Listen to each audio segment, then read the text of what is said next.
Everybody wants to be the boss until it's time to pay the cost. I want you to pay attention to the difference in how Taraji P. Henson reacts to paying her staff and paying her accountants and everything to do with her brand, right? To how Joe Budden reacts. He's talking about some disparities that him and Rory and Mal had, and then how to have to pay everything concerning the business, how to be a boss. Listen to the difference in how they react to this. I just want to say, I can't believe anybody ever really believed the stealing thing. I know that I was a really horrible guy, perception-wise, maybe a few years ago, but when you're building a business, like, you can't build a business that way. Like, and that was the whole point. You got to have real accounting. You got to have real lawyers. You got to have real insurance. Like, all that is real. You can't just steal unless you add them and don't have contracts with nobody. It's even deeper than that, right? Because if you let me tell it, I still love that contract. I think that was a total mistake trying to get out of that. That was a sweet contract, but everybody is not built to get paid behind expenses. Like, and that's what you got to identify yourself. How do you want to get paid? Like, I want to be the boss. I want to get paid after everything is paid. But that was the big problem there. We was just talking about like an audit. If I think the label stole some, I'm gonna audit to like get to the bottom of this. Well, this is what my problem was, right?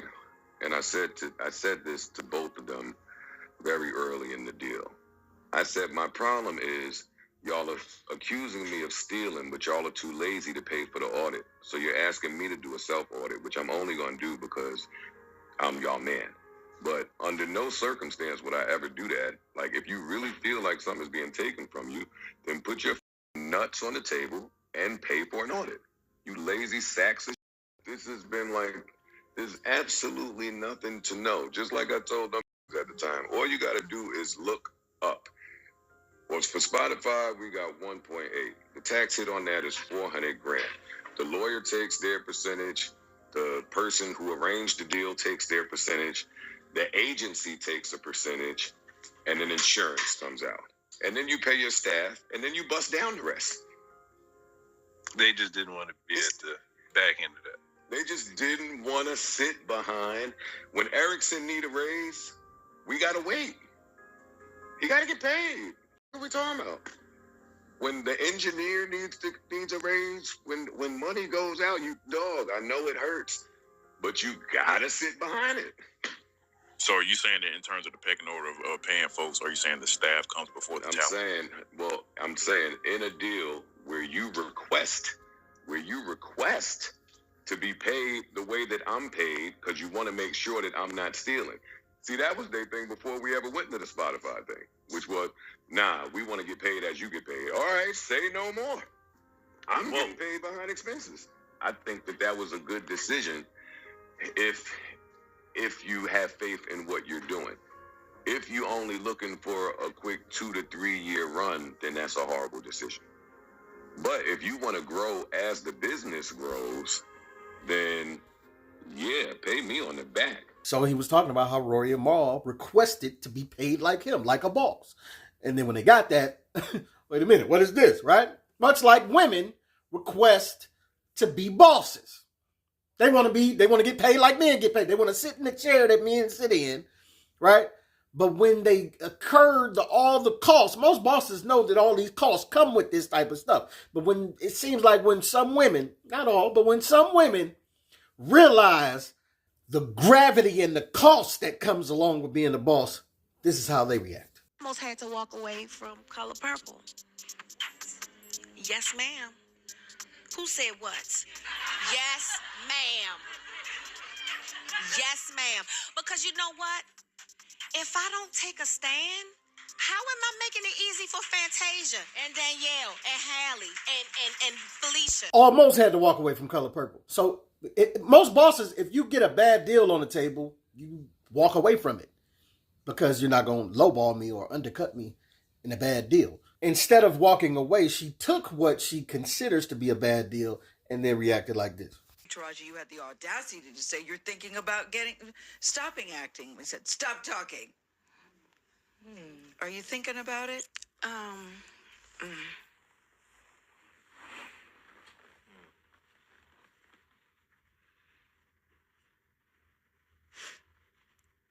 I'm just tired of working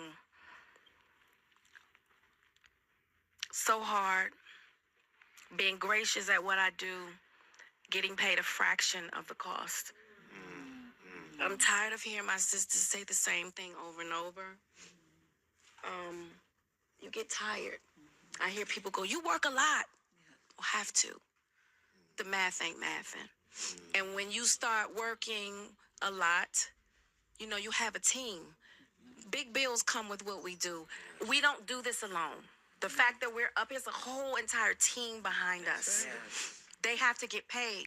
So when you hear someone saying, oh, such and such made $10 million, no, that's not, that didn't make it to their account.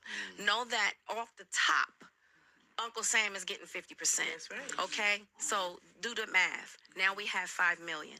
Your team is getting 30% or whatever your team is off of what you grossed, Sometimes not more. after what Uncle Sam took. Now do the math. So You're tired. I'm only human, and it seems every time I do something and I break another glass ceiling, when it's time to renegotiate, I'm at the bottom again, like I never did what I just did, and I'm just tired. I'm tired. I'm tired. I get that. It wears on you, you know? Because what does that mean? What is that telling me? What is it telling me? Yeah. And what does it tell me? Yeah. You know? And if I can't fight for them coming up behind me, then what the f- am I doing? I'm sorry. Yeah. No, don't apologize.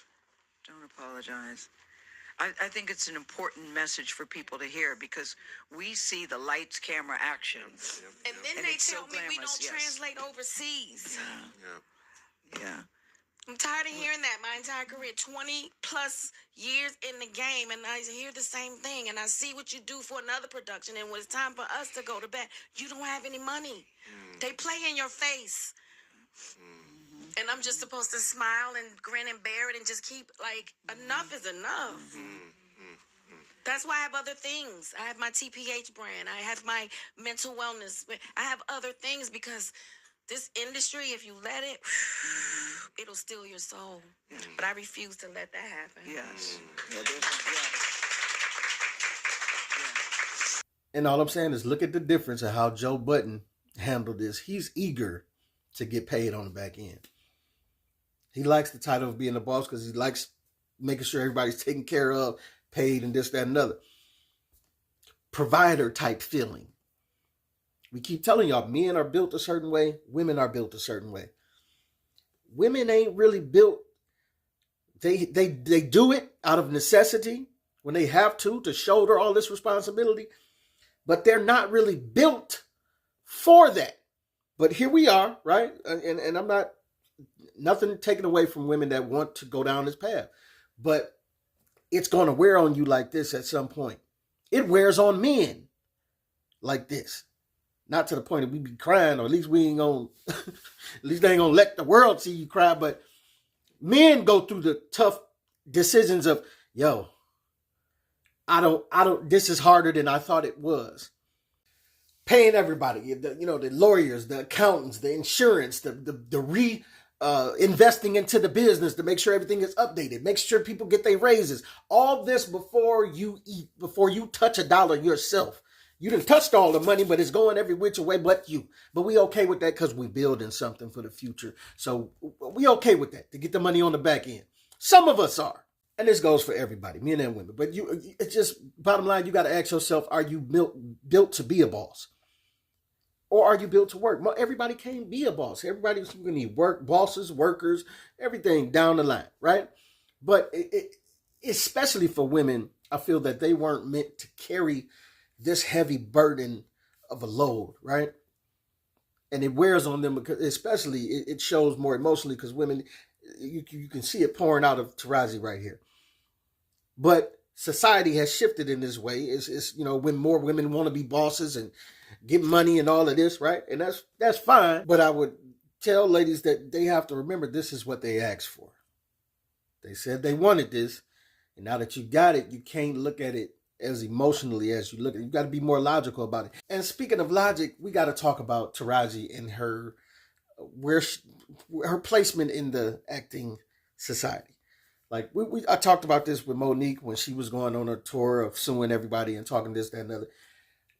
It is simply business. She said her last race was Proud Mary. Well, that movie didn't do well.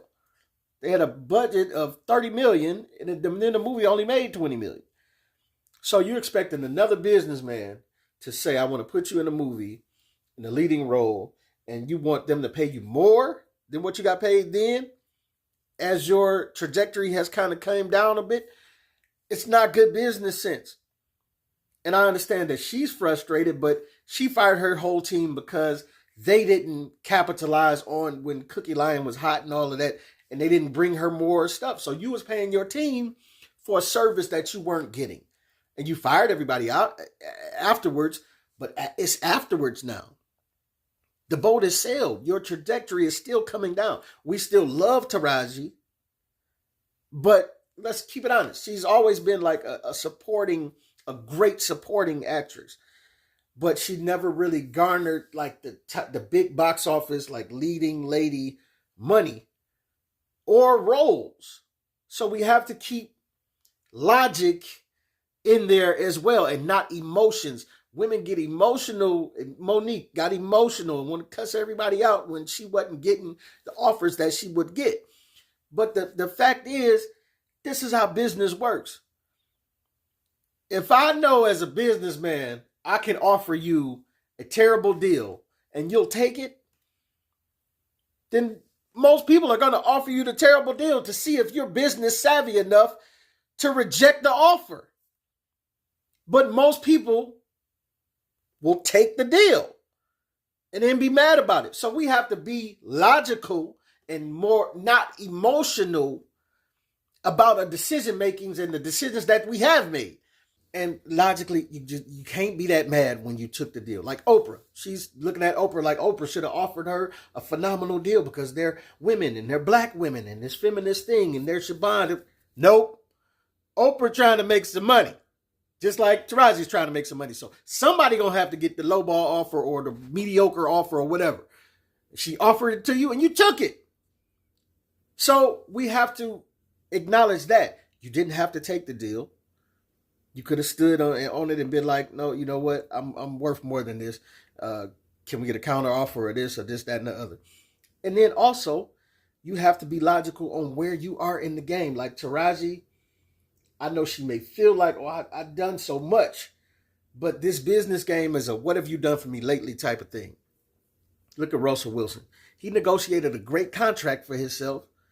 250-something million, right? Because the iron was hot. And he struck and got as much as he could get. And he has to do that because even though he played okay this year, started off bad, but he ended up playing okay, his coach doesn't agree with that. So just like that, he's benched and they're about to ship him out of there. Done. You understand what I'm saying? So, and Russ's trajectory is still going to keep going down. So you have to get the money when it's on the table for you to get. And if you don't, you can't be mad at the world because you didn't get it. And then also, everybody's not Russ. Everybody's not going to be able to get a $250 million deal. You know what I'm saying? It's NFL players that they looking at $5 million deals. And that's their max because they are that tier of player. So we better be honest of what tier of player you are or what tier of actor you are as well. We love Taraji, but the big box office numbers don't seem to have ever been there for her. Cult classic movies she was in, Baby Boy, all yeah. But the numbers for those movies don't seem to be what would make a business person be like, oh, I'm going to offer Taraji $50 million to be in a film. You know what I'm saying? But I'm just breaking down the differences in some of this stuff. And tell me what y'all think. This is your boy P. Camp. Let me know what you think. Get at your boy.